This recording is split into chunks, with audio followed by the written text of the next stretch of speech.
Hello, everyone. My name is Eglė, and I'll be giving you a very practical workshop on IELTS examination and how to approach the different tasks and the different pitfalls and traps that await for candidates when they are attempting this examination. I see we've got 25 viewers. Very nice to meet you, even though online. So, all right, let's wait for a couple of minutes. Hopefully more people will join. So, as I said, we are going to have a very practical workshop today. So, if you have a possibility, I'd like you to have a pen and a slip of paper ready, because you might need those to complete certain test drives, certain tasks, which I'd like you to try, so that you could conclude to yourself whether you are ready for IELTS. That's the topic of today.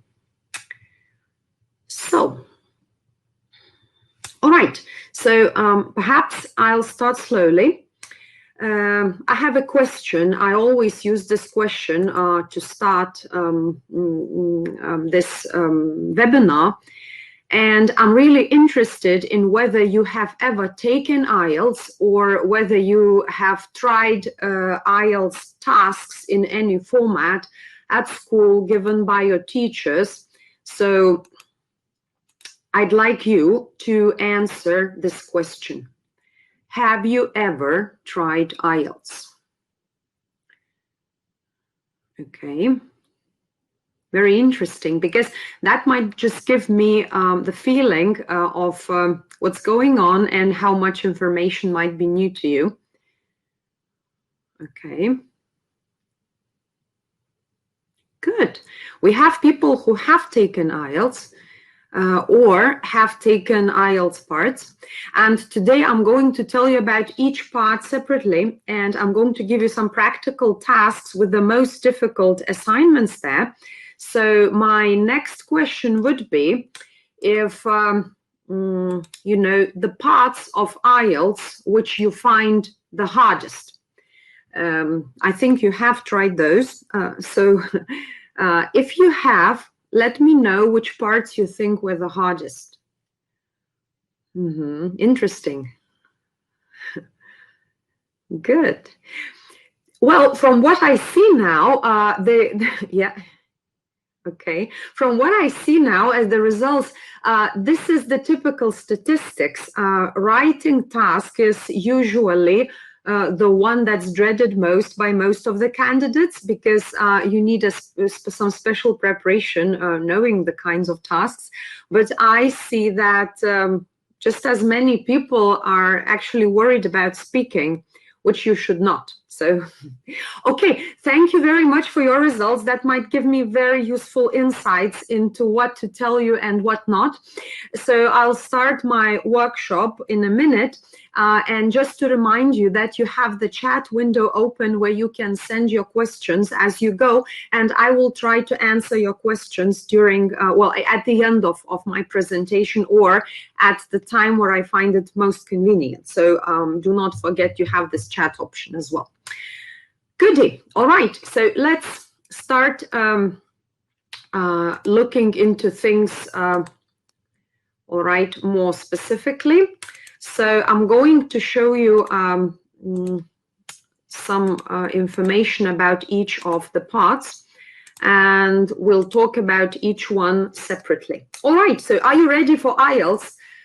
This is my topic today. Let's see whether you are ready by trying the most difficult parts. To start with, I will tell you that I am the head of quality in Kaunas region at Kalba, and I have been working with IELTS examination for about 15 years. And I have seen a lot of different candidates, a lot of different students, and you know, I really noticed certain trends in what's most difficult to candidates. So that's what I'm going to tell you about. All right, what is IELTS? I'd like to start from this all the time, because this acronym really stands for the International English Language Testing System. I know that this information will not help you pass. or anything, but I think it's good to know. And it's managed by the University of Cambridge English for Speakers of Other Languages Examination Center. And this exam is administered by the British Council. In Lithuania, you can take it at the British Council Center, not at Kalba or any other language school. So I will tell you more about it if you are interested a bit later. And what's very important is that IELTS is recognized in Lithuania by the Ministry of Education. If you take IELTS, and if you score at least 5.5, I will tell you about the scoring system in a minute.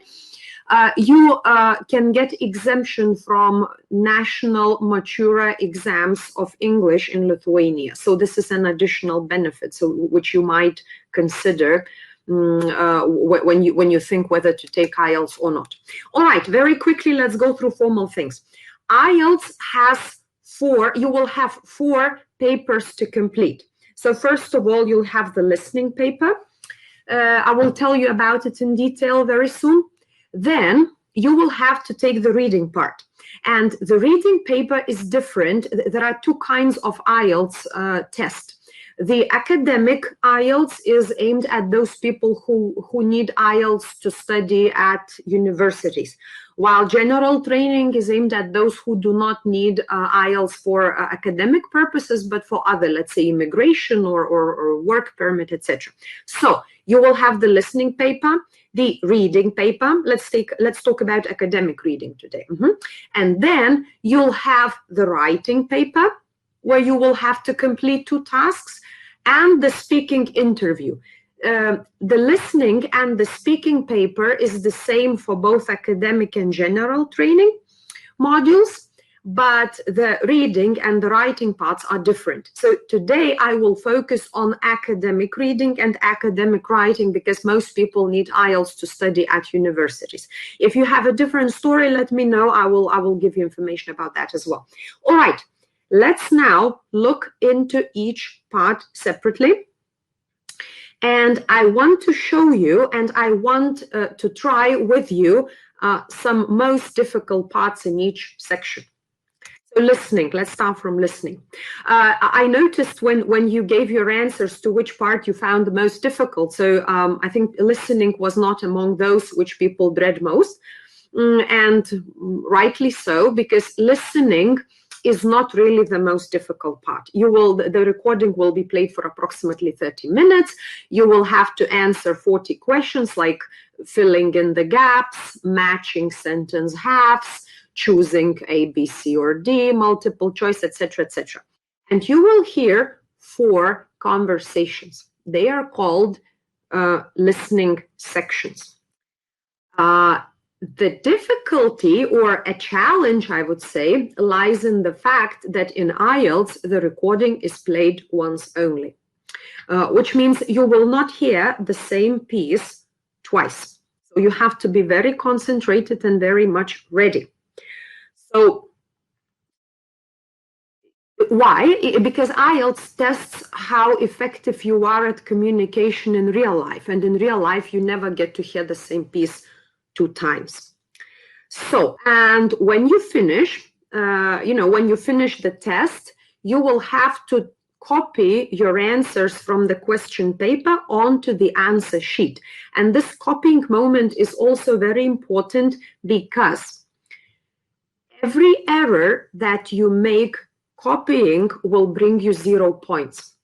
For example, a spelling error, or capitalization error. If you were supposed, like for instance, the answer is Monday, uppercase. In English, names of weekdays are always in capital. So if you write Monday lowercase, you will get 0 points for that answer, even though the answer was 0 points.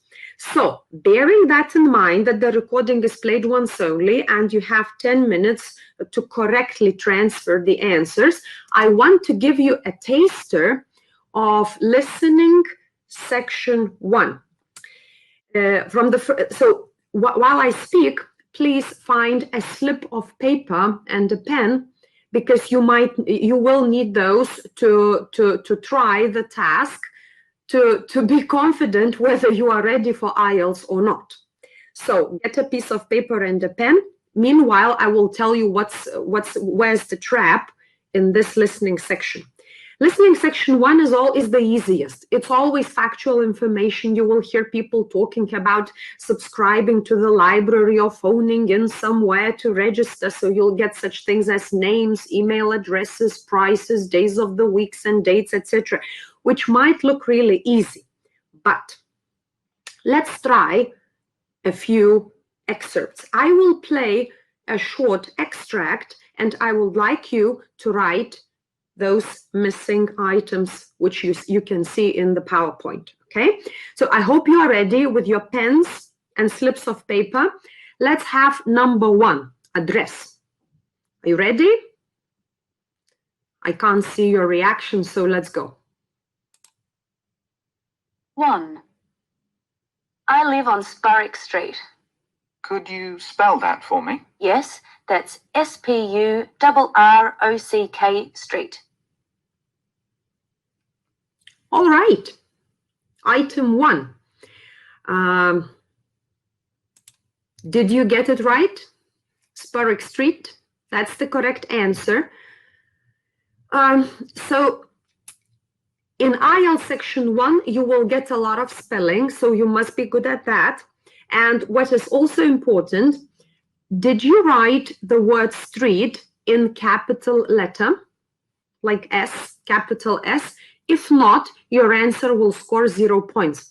Because in IELTS, you not only have to write the answer correctly, but also you have to get the punctuation, capitalization, and spelling 100% right. So, Peržiūrėk Street. Goodie. Are you ready for number 2? A bit more challenging. Email address. So, let's do it.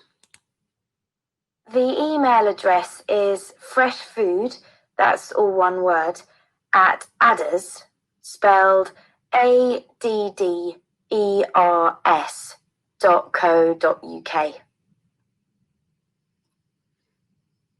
All right.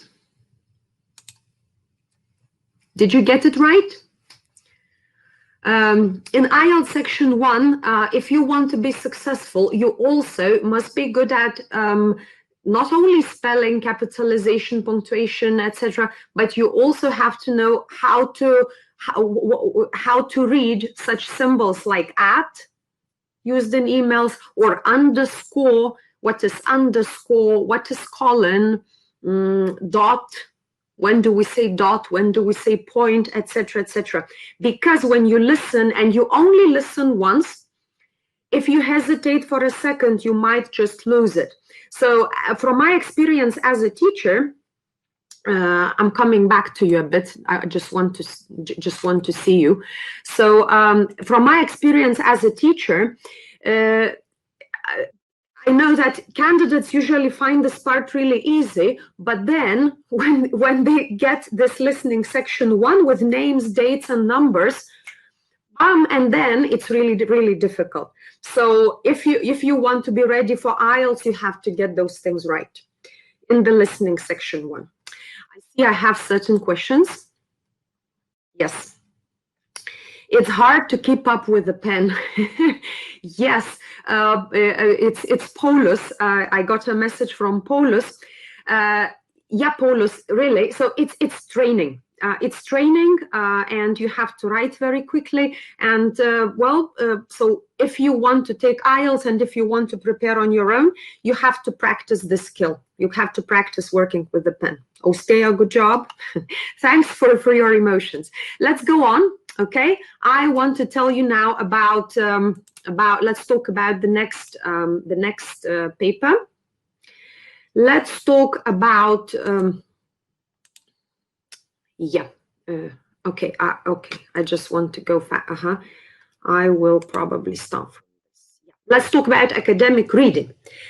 So academic reading, well, you know, I think it's second most difficult paper after writing. And let's look at where the difficulty lies. You will have 1 hour to complete 40 questions in 3 texts. They are called reading passages. So 40 questions means multiple choice ABCD, filling in the gaps, matching sentence halves, writing headings, true, false, not given, etc., etc. This time, no extra time for transferring answers onto the answer sheet. You are not given any extra time, which means that you actually have less than 60 minutes to complete everything. So if you divide 60 minutes by 40, by the total of 40 questions, you will get approximately 1 minute and 20 seconds for one question. That means reading the question, finding the relevant part in the text, and making your decision. I know I don't have very much time in this webinar, and I don't want to lose your attention. So I decided to show you the task, which from my students' experience is by far the most difficult in IELTS, and that is true, false, not given.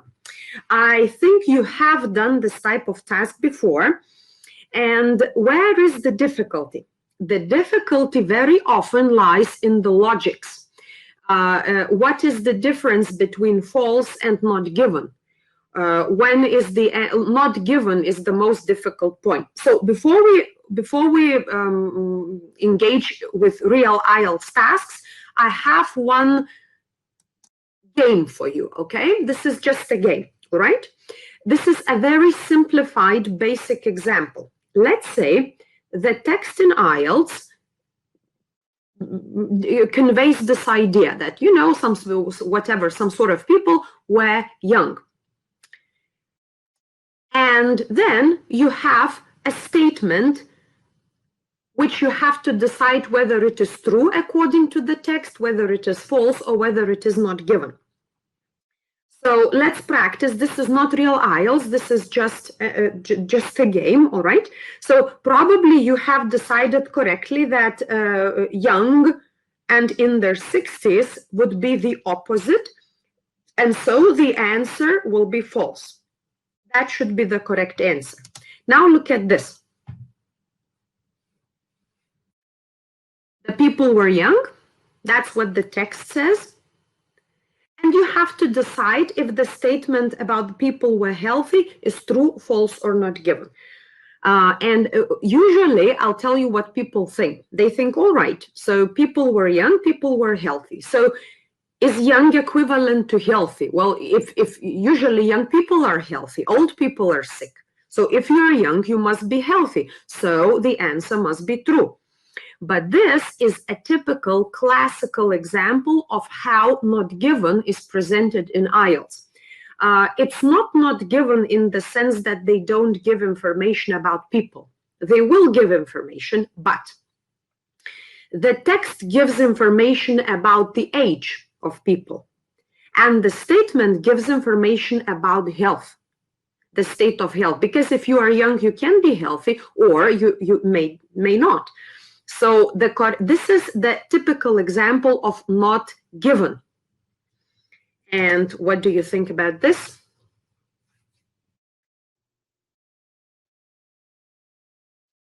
Young, inexperienced.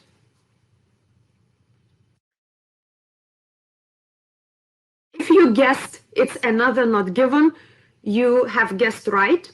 Because again, in IELTS, not given means that the question asks about experience and the text gives information about people's age. Sometimes young people are inexperienced, but it depends. For example, a few days ago, I watched this interview with a famous influencer, and I think she's really young, but she's very well experienced, if you know who I mean. Okay, let's now have real practice. Get your pens ready. I'm going to show you a real IELTS text. This is an excerpt from a real IELTS text, and this is a statement.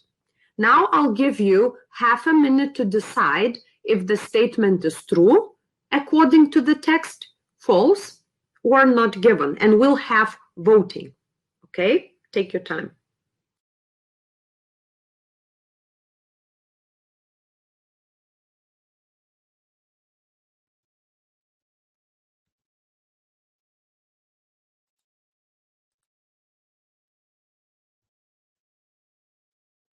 Okay, I've got more reactions of yours.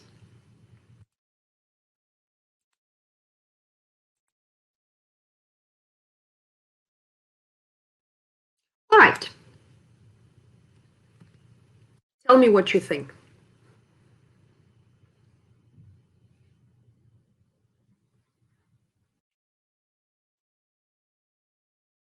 Okay.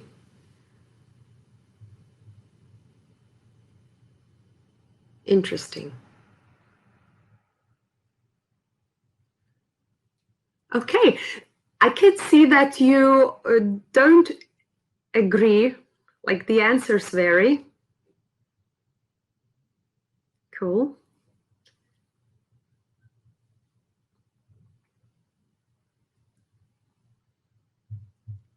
Okay. All right, so let's talk about this. When you do, I'm a teacher, I will teach you. I will give you one IELTS hack here. Always start from the statement, all right? So statement gives information about the sales of new drugs compared to the sales of aspirin. So the statement says that there were more drugs sold than aspirin. Does the text give information about how much aspirin was sold? The correct answer is not given. So, woo, majority, 20 people are ready for IELTS. Cool. Are you ready for one more? I hope that you are. Let's start one more. Okay. The text, a real IELTS text. And the statement. Take your time.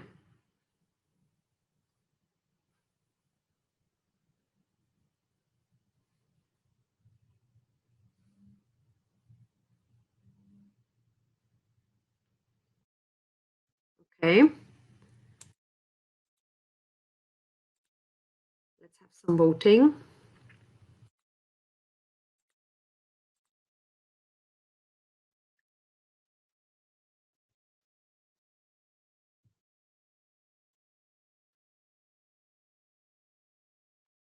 Okay. Interesting.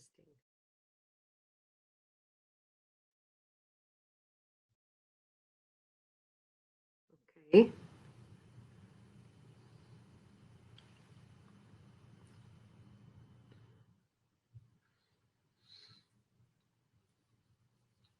It's really exciting to watch your answers.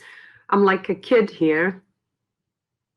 Love those online things, really. Okay, I can see that 8 people are ready for IELTS and 17 people are not, because the correct answer here is, again, not given.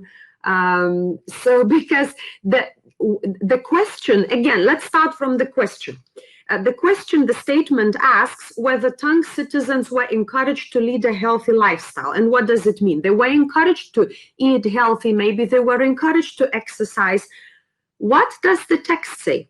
The text says that the government protected them from bad medicine. Does it say anything about healthy lifestyle? So this is the typical IELTS way of cheating, of tricking people into choosing the wrong answer. And this is what we usually do in preparation for IELTS courses. So I want to get back to you to see you a little bit. So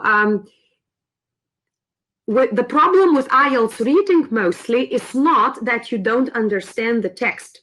And most candidates, they will translate every word, they understand everything perfectly, but they need to master the logics, the logical game of how those questions are made so you can choose the correct answer. So this is the biggest pitfall in reading. So because I'm limited in time, I only showed you the true, false, not given task, which is by far the most difficult. But the second most difficult task would probably be headings, matching headings with paragraphs. So checking on how good you are at this is also a good idea to test whether you are ready for IELTS or not. All right. Okay. I see people. Okay. I see some people here. Your answers. Cool. Let's go. So I gave you a little taster of the reading paper. Let's look into the next part. I'd like to tell you a little bit more about the academic writing. Again, academic, because IELTS has 2 modules, but those candidates who need IELTS for entrance to universities, they will need the academic version. So very quickly, the theory. You will have 1 hour. In 1 hour, you will have to write 2 tasks. And the first task will be the so-called analytical task. I will show you examples today, but you will have a picture showing something, like, for instance, a chart, a graph, a table, or diagrams, and you will have to describe that picture in 150 words. Writing task 2, you will have to do 250 words. This task is not analytical. This is a discursive task where you will have to discuss a point of view, an argument, or a problem. In other words, you will have to give your opinion on a certain question. So I will give you these examples in a minute. Again, I try to make it as practical as possible, although, you know, covering writing is really hard. So this is one example of a writing task 1 in IELTS. You can see a line graph here.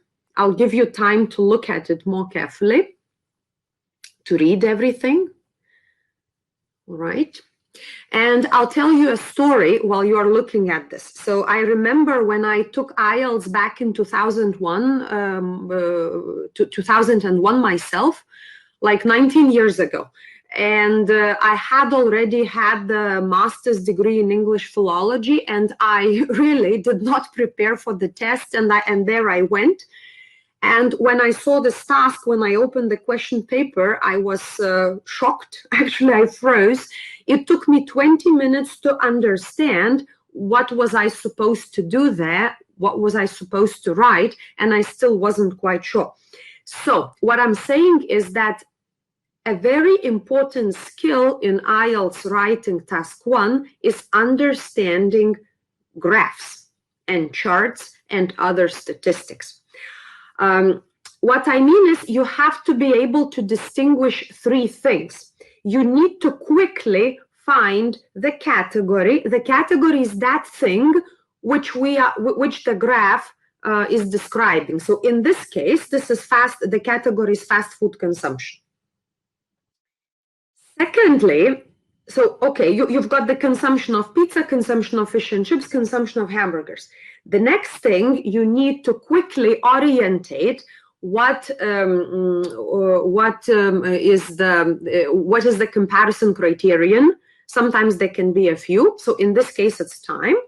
And when you have this information, you have to be able to quickly say what main trends you can distinguish.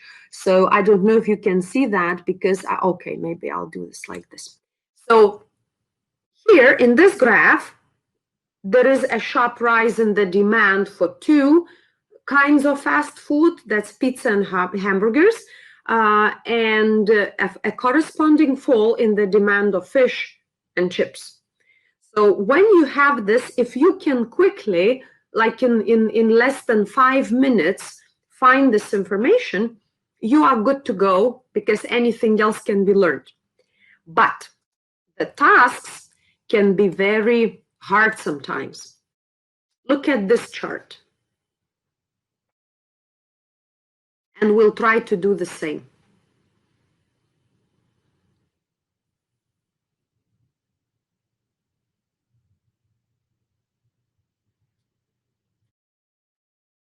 Think about it.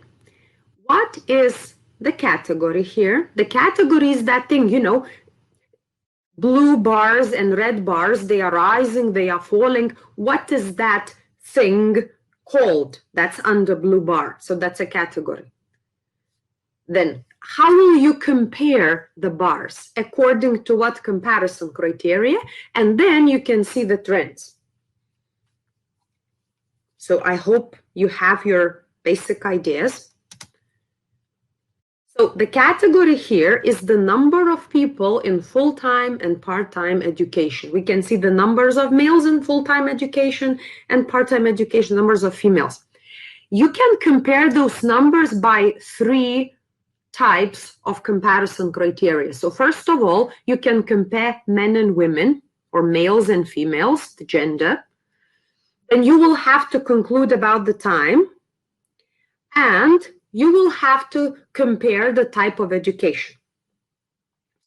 So if we look at, so what main trends could be distinguished here, I did not write those because it would take a lot of space on the slide. So what trend that's really obvious, I can see a rise in part-time education numbers, in the popularity of part-time education, both in male and female category. But the difference between genders lies in the numbers of full-time education, because in case of females, there was a rise both in full-time and in part-time, whereas in the case of males, the numbers of males decreased in time. So, and the third probably important conclusion could be made that more people chose to study part-time, full-time rather than part-time. So if you can analyze this quickly, if you can see this really quickly and orientate quickly, you are good to go with writing task 1. Then you'll only need your English, then is the question. This is also writing task 1. In this case, you can see the task that is called maps. So what is that thing that we are comparing, or the category? What criteria am I going to use to compare this? And what main trends are?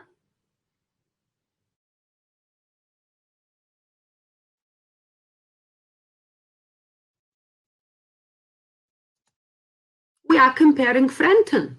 Very easy. The main category here is the town. We're going to look into this town.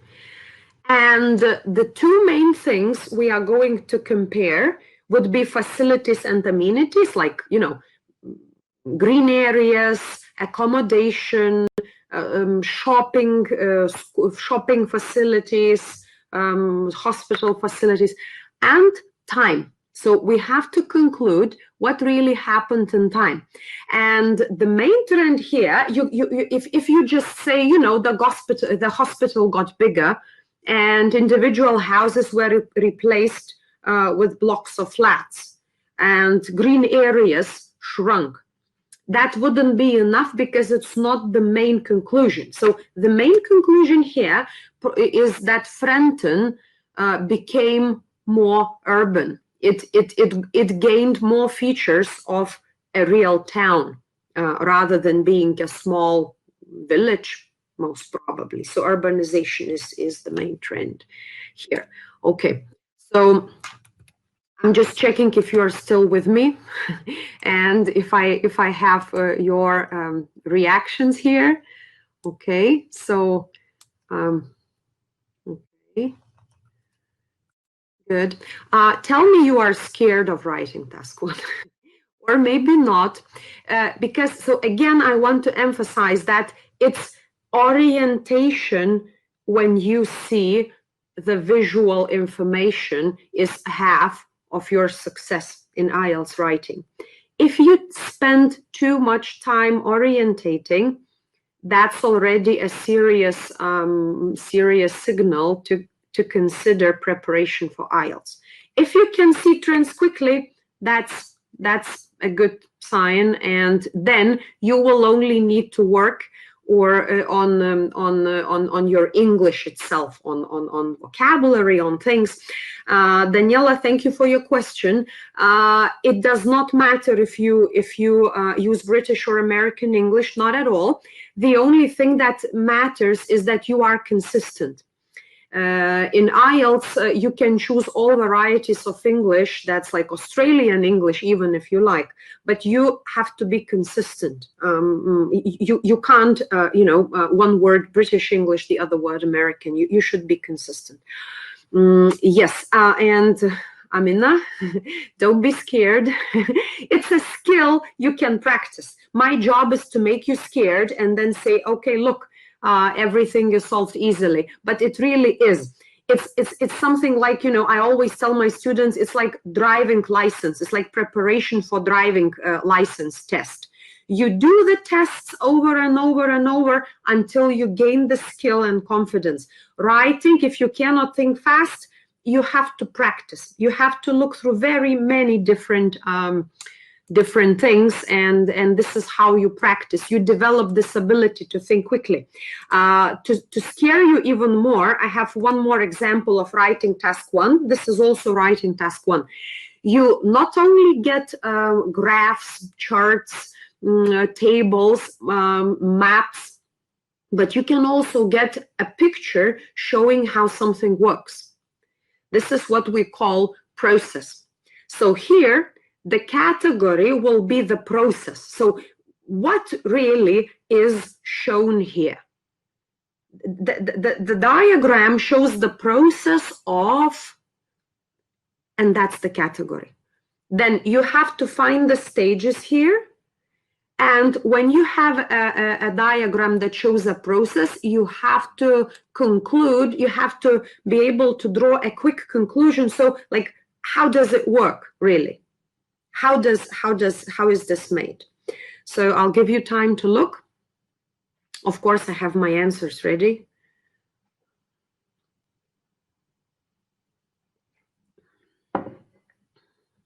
So this diagram shows the process of electricity generation. This diagram shows how electricity is generated. In what stages? Electricity is generated through evaporation. Then there is the electricity generation stage. And then there is the condensation stage where this seawater is condensed. And the main principle of how everything works is basically like, if you were to find the main principle, you should ask yourself, so all right, so how is electricity generated? So it's generated through evaporation and condensation of seawater, and it evaporates and condenses due to changes in temperature, in water temperature. And these changes in water temperature are caused by solar energy of the sun that heats the water. So to conclude, this diagram shows how electricity is generated through evaporation and condensation of seawater due to changes in due to changes in temperature caused by solar power, solar energy, or in simple English, the heat of the sun. So these are all different types, what I'm showing you here, these are all different types of IELTS writing task 1. And these, all right, so yeah, and these types have to be practiced. You have to try, you have to be aware of what's specific to each task. And there are 6 different types of pictures that are shown. So line graphs, statistics, objects, maps, processes, yes, and tables and bar charts. Yeah. Okay, let's look into part 2. Okay, what is part 2 writing part 2 all about? Because you will have to do 2 things. So writing task 2 is something you probably are more used to. This is a descriptive essay. So you have a statement and then you have a question to answer. So again, I'm sharing the pitfalls and traps that await for the candidates. And the biggest problem with writing task 2 is usually interpreting the task question. So in other words, finding the topic and finding the questions that you have to answer and really understanding the meaning of those questions. And if I asked you what topic this essay is going to be about, I think most of you would answer correctly, that this essay is going to be about young people's immigration for work and education. But what questions do you have to answer here? A lot of you will probably say, to what extent do you agree or disagree? Which is in a way correct, but more likely, but more specifically, what do you have to agree or disagree with? So the main statement is, will this help to bring about greater cooperation in the future? Do you agree that this will help to bring about greater cooperation in the future? And what does it mean, bring about greater cooperation? You also have to understand what is meant by that task. So will this help these young people to work better together? So this is basically, do you agree that immigration for work and education will help these young people work better together? So this is the topic of the statement. And then what's left is you have to write 250 words in 40 seconds. Oh, Jesus, in 40 minutes.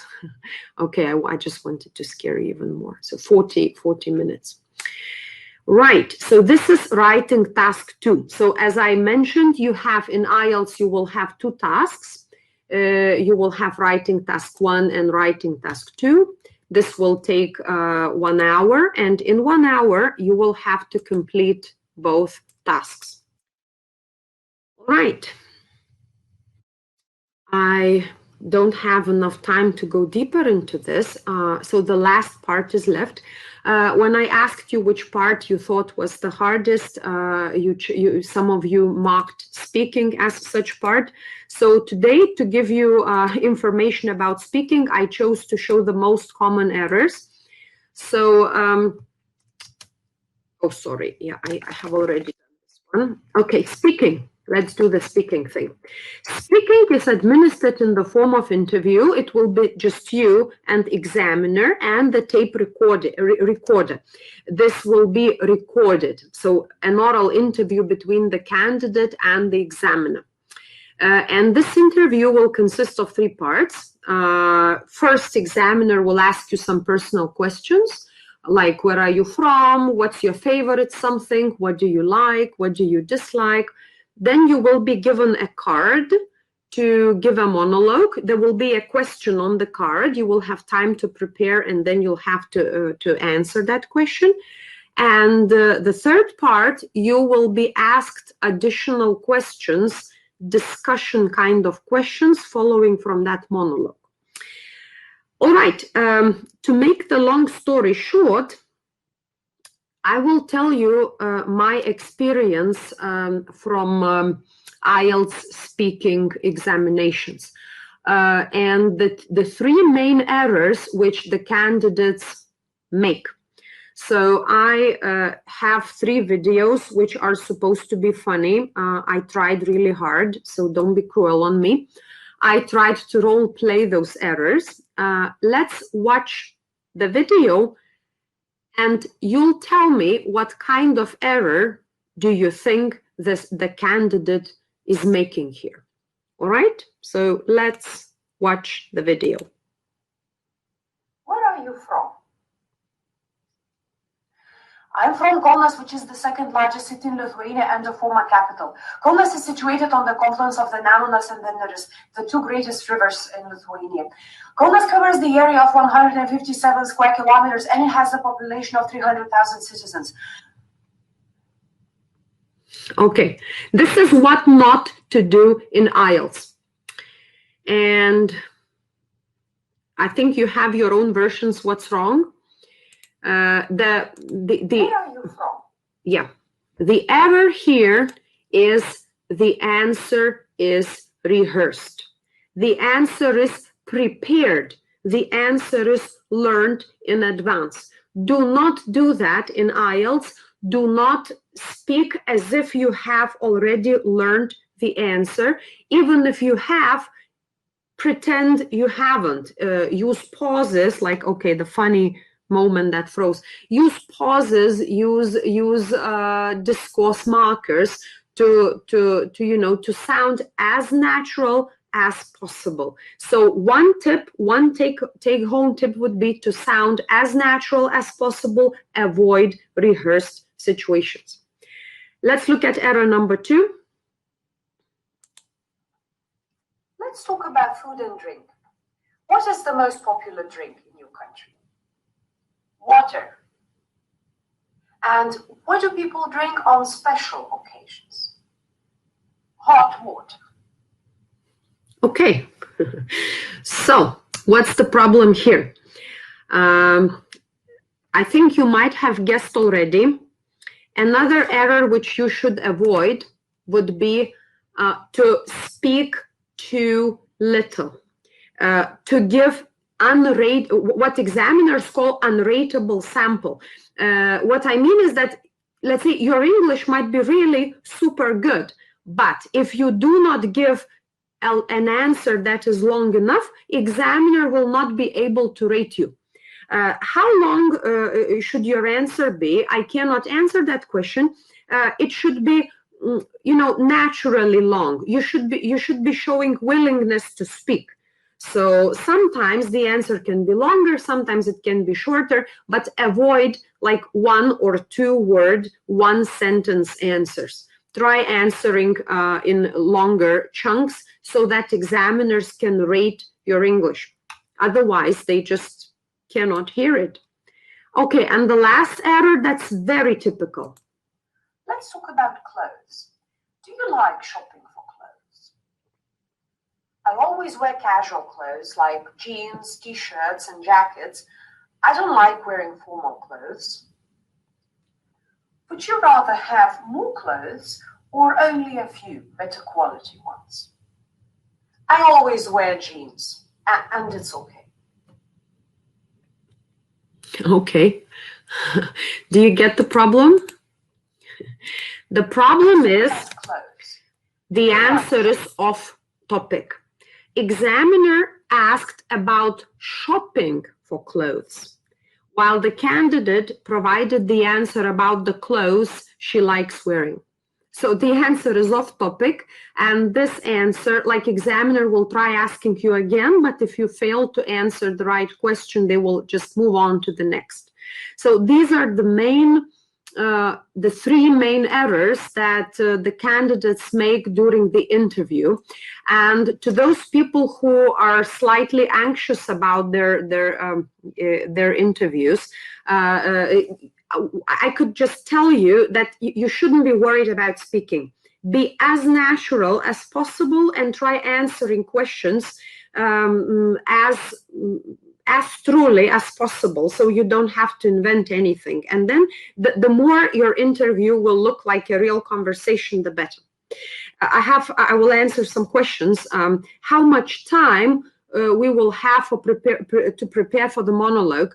You will have 1 minute to prepare, and you will have to speak for about 2 minutes. 1 minute and a half, 2 minutes is a good timing is a good duration of a monologue.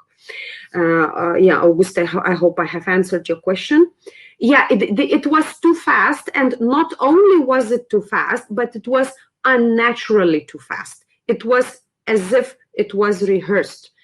Some people speak very quickly in their native language, whereas other people speak more slowly, but it's not so much the speed, but rather it is the rehearsed, the kind of memorized piece. So that's what's wrong about it.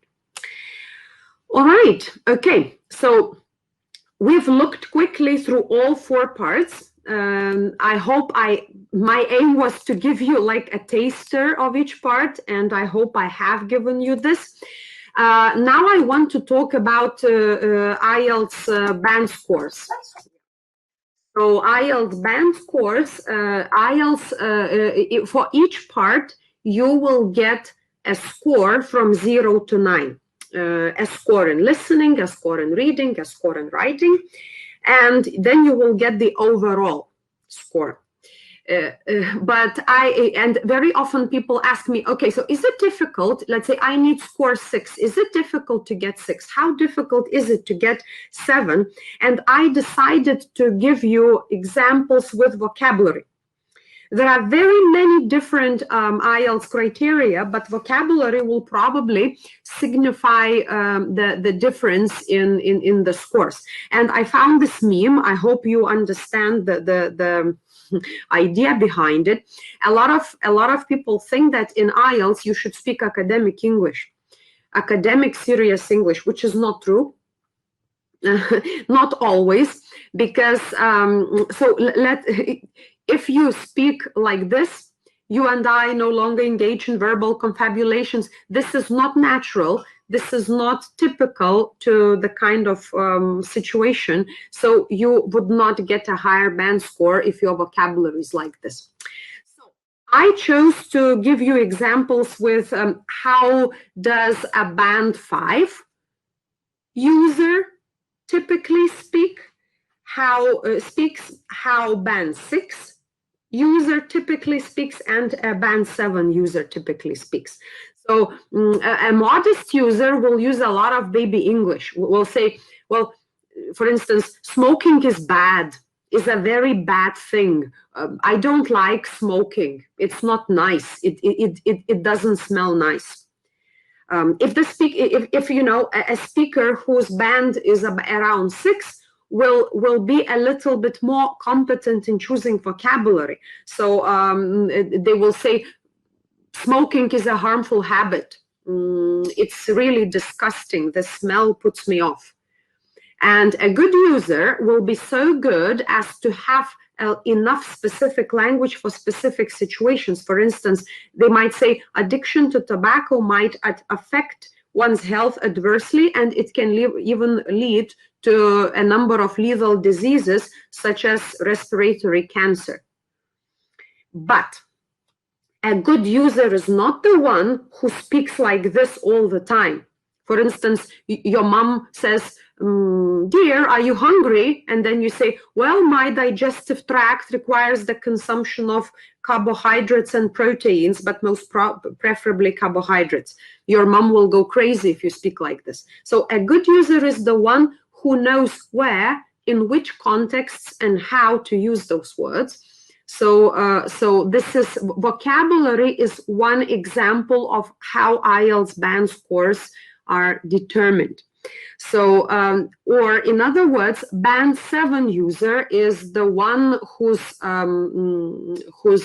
English language level is around C1 or very strong B2. And 6 is B2. And modest user is the level of B1, approximately like this. So most candidates, most universities will require 6, sometimes 6.5. That would be enough. Only very few university study programs will require band score 7 or more.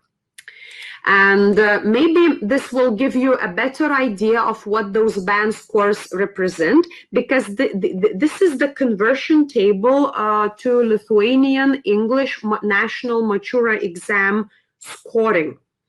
For instance, if you score 5.5 in IELTS, this will be converted to 56 points for your English Matura Exam. And with 6, correspondingly 76 Matura Exam points, and from band score 7 and higher, this will be transferred, this will be converted to 100 points in Matura Exam. This table is every year, it is signed by the Minister of Education. It might change year after year. This is the most recent data.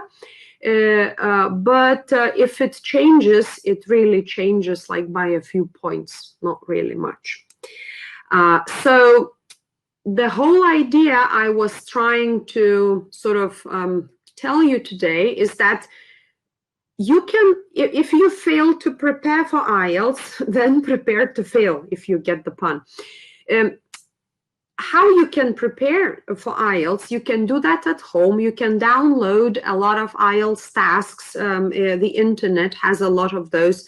You can buy IELTS test books in the bookshops, and you can attend IELTS preparation courses. Various language schools will offer those. But my main message is that do not go unprepared. Even if your English is really good, even if you have really good grades at school, IELTS is a specific exam with specific format, and it requires some preparation on the part of the candidate.